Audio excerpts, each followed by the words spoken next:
apprend que le chanteur Michael Jackson serait mort d'une crise cardiaque. Il a aussitôt été conduit à l'hôpital, mais il était déjà trop tard. Après être arrivé dans un profond coma, il est décédé. Michael Jackson aurait succombé à une crise cardiaque. 14h26, le 25 juin 2009. Michael Jackson, mythe controversé et icône planétaire de la pop, est déclaré mort à Los Angeles. Pour Jermaine, tout a été tenté pour le sauver. Jackson venait d'avoir 50 ans. Très vite, le trottoir de l'hôpital a été envahi par une foule bouleversée, venue rendre hommage à son style inimitable. Sa mort, aussi soudaine que mystérieuse, déclenche une minutieuse enquête pour tenter de l'expliquer dans les moindres détails. Il pourrait avoir été victime d'un vol avec homicide. Emmené par hélicoptère, sa dépouille Son cadavre révélera des choses saisissantes. a été chargée sans ménagement dans une ambulance et conduite à l'Institut médico-légal de Los Angeles. Une équipe d'experts va l'examiner de très près. On pense qu'il a succombé chez lui à une crise cardiaque. Mais seuls les résultats de l'autopsie permettront de connaître les causes exactes de son décès.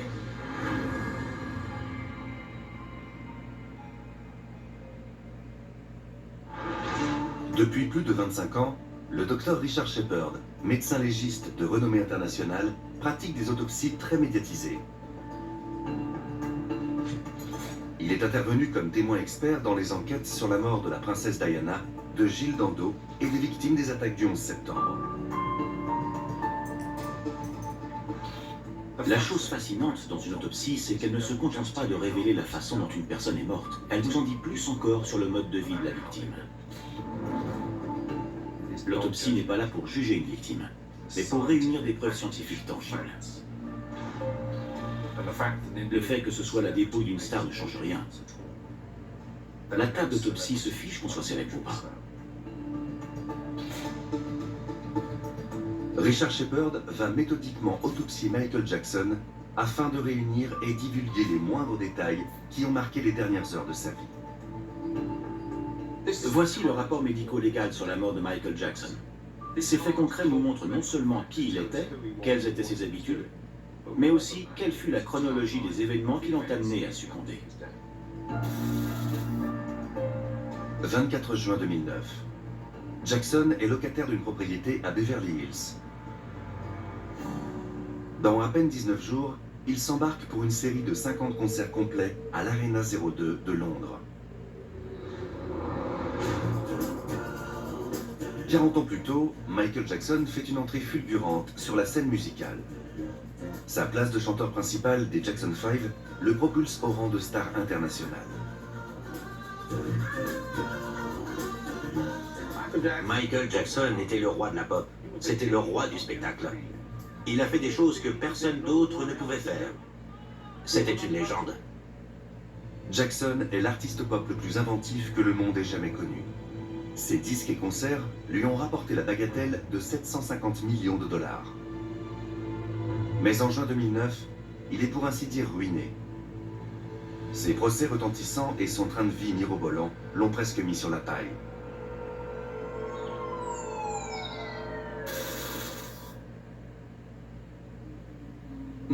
Pendant 12 ans, Michael Jackson a pratiquement vécu en reclus, sans faire de tournée ni d'album marquant, comme ça avait été le cas dans son passé. Il avait environ 400 millions de dollars de dettes. Il devait répondre d'au moins 30 procès intentés contre lui. Pour Michael Jackson, il n'y a qu'une seule issue. S'il veut soulager ses dettes, il doit assurer à Londres une série de concerts qui promet d'être éreintante. Il confie sa santé et sa forme à son médecin personnel, le docteur Conrad Murray.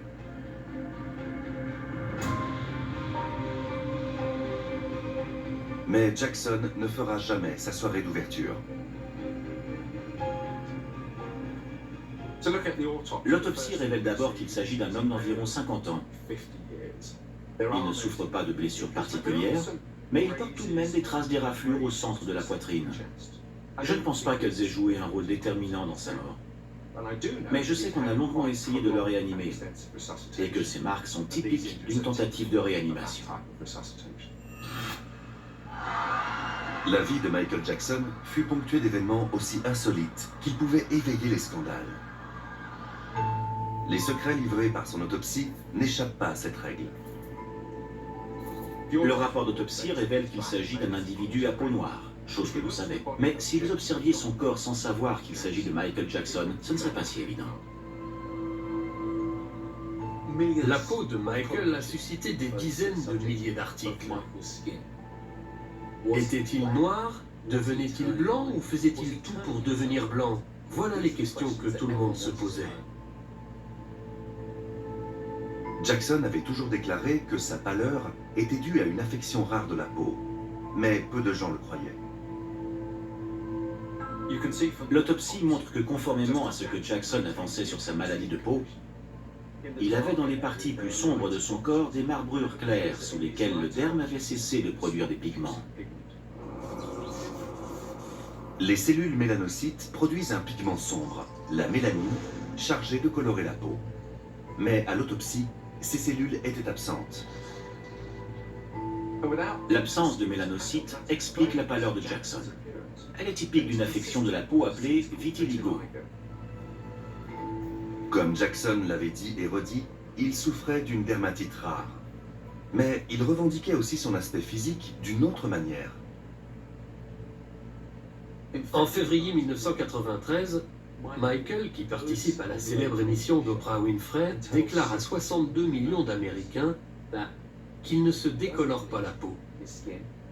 Il dit n'utiliser aucun produit. Or, les indices révélés sur le lieu du décès prouvent le contraire. Jackson dépensait des fortunes en monobenzone, un puissant blanchissant de la peau. On s'est aperçu que Michael était soigné depuis 25 ans pour son vitiligo par un certain Arnold Klein. Basé à Beverly Hills, le Dr Klein est le dermatologue des stars. Parmi ses clientes figurent Elizabeth Taylor, Carrie Fisher et Sharon Stone. Dès la première consultation, Klein recommande une crème à Michael Jackson.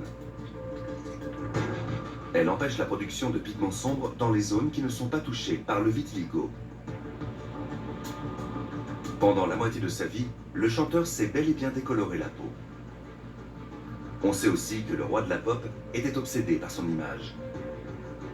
Son visage et son cou portent les cicatrices des opérations esthétiques qu'il a subies.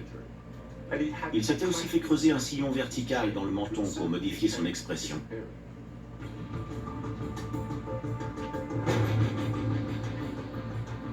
Son nez porte lui aussi plusieurs traces d'intervention. Il est affaissé d'un côté et n'a carrément plus d'arête. C'est très révélateur des personnes accros à la chirurgie esthétique. Ses frères le charriaient souvent sur la taille de son nez en le surnommant Gros Blair. Ça l'a blessé pendant longtemps. Alors dès qu'il a découvert les prouesses de la chirurgie esthétique, il a commencé à se faire opérer du nez. Au fil des ans, Jackson passe et repasse sur le billard. Il ne transforme pas seulement son nez, mais presque tout son visage.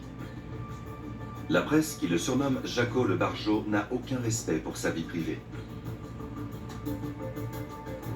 L'autopsie révèle aussi que pendant 25 ans, il a réussi à cacher un secret aux médias. Il portait un postiche à la place des cheveux. C'était fixé avec une colle semi-permanente. On voyait dépasser sur les côtés et derrière sa tête les dernières touffes capillaires qui lui restaient.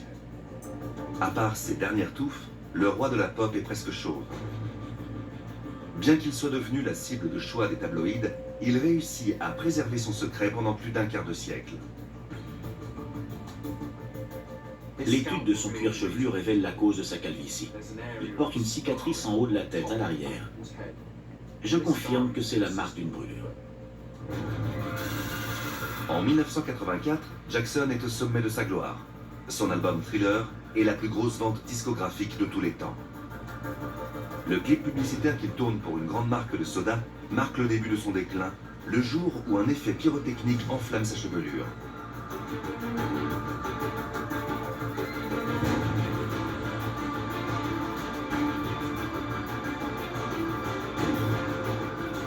Michael, dont le cuir chevelu a été brûlé au 2e et 3e degré, devra porter un postiche le reste de sa vie. Michael ne s'en est jamais remis. L'incident qu'il a vécu pendant ce tournage a bouleversé à jamais sa carrière. Il est devenu extrêmement lucide sur son image. Il est aussi devenu complètement paranoïaque vis-à-vis des gens qui l'entourent. Il s'est senti abîmé, blessé et trahi. L'accident a aussi engendré une habitude qui finira par le perdre. Pour se consoler de ses blessures, il devient accro aux calmants. Ces pilules vont le faire tomber dans une vraie pharmacodépendance. Une drogue d'initiation est un médicament potentiellement dangereux qu'on peut acheter sans ordonnance. Comme on peut se le procurer librement, les personnes prédisposées aux drogues dures ont tendance à commencer par là. Par exemple, vous commencez avec du paracétamol et vous poursuivez avec des substances beaucoup plus dangereuses. Le corps de Michael Jackson est emmené rapidement à l'hôpital. Mais il est déjà trop tard. Le 25 juin à 14h26, Michael Joseph Jackson est déclaré mort à l'hôpital UCLA de Los Angeles.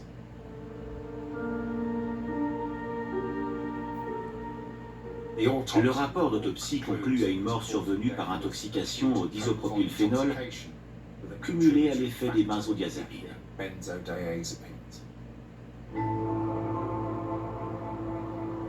En circulant dans le sang, ces substances combinées se répandent dans l'organisme. Quand elles entrent dans les poumons, elles ont sur eux un puissant effet. En ralentissant leurs réflexes d'inspiration et d'expiration, elles affaiblissent gravement leur capacité à oxygéner le corps. N'oublions pas que Michael Jackson avait les poumons en très mauvais état. Les substances injectées ont tellement abaissé le taux d'oxygène véhiculé dans son flux sanguin que son cœur et son cerveau se sont arrêtés de fonctionner. Il en est mort. 2 mois après son décès, le résultat de l'autopsie est divulgué. Le médecin légiste a qualifié le décès de Michael Jackson d'homicide. Le principal suspect est le docteur Conrad Murray. Il sera jugé pour homicide involontaire. Au procès, le disopropylphénol est retenu comme preuve formelle. Conrad Murray a dit avoir injecté 25 mg de disopropylphénol à 10h40 du matin. Mais l'analyse toxicologique montre qu'au moment où Jackson est mort, il avait dans le sang une dose bien supérieure. Alors comment expliquer un tel écart? Murray déclarera à la cour que cette anomalie ne dépendait pas de lui. Il laisse entendre que tout était de la faute de l'autre personne présente au même moment dans la pièce, Michael Jackson lui-même.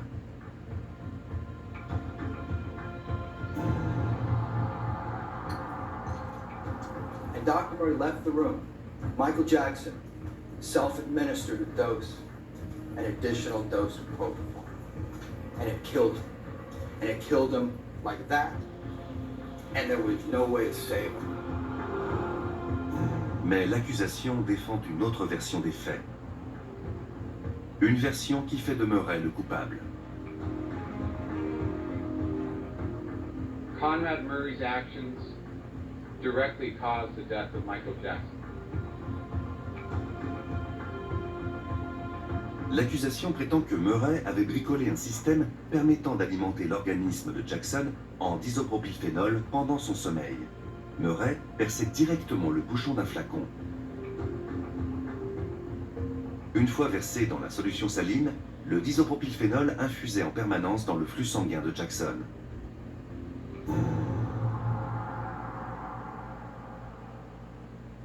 En principe, la solution saline qui descend par gravité de la poche se mélange aux substances introduites par le site d'injection en les emmenant à travers l'organisme. L'accusation a soutenu que le médicament était déjà mélangé à la solution saline. Il devrait donc y avoir des traces de disopropylphénol dans la tubulure située au-dessus du site d'injection. Or, malgré les tests, aucune trace de substance n'a jamais été décelée. L'accusation a alors prétendu qu'il devait y avoir une deuxième tubulure, et que Murray l'aurait dissimulée dans une poche de son treillis. La section manquante ne sera jamais retrouvée et cela jettera définitivement le doute sur cette version des faits.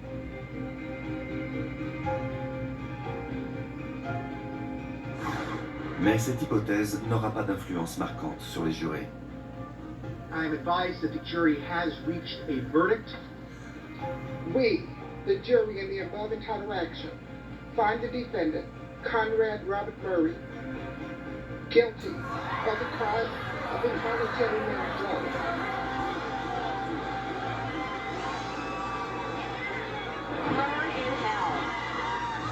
Le verdict s'en est rigoureusement tenu au résultat de l'autopsie. Conrad Murray a failli à sa déontologie. Le disopropylphénol est un puissant anesthésique. La frontière entre l'effet recherché et sa capacité à tuer est infime. À l'hôpital, les patients anesthésiés sont surveillés par toutes sortes d'appareils qui contrôlent leur pouls, leur pression artérielle, les niveaux d'oxygène et de gaz carbonique dans leur sang. Mais chez Michael Jackson, les enquêteurs n'ont retrouvé aucun appareil de monitorage. Murray est condamné à 4 ans de prison pour avoir tué le roi de la pop.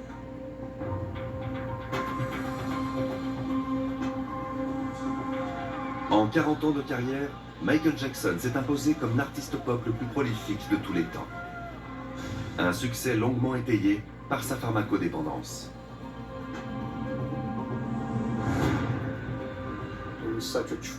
Quelle tragédie de le voir passer d'une superstar plus vraie que nature à une telle déchéance due à sa toxicomanie.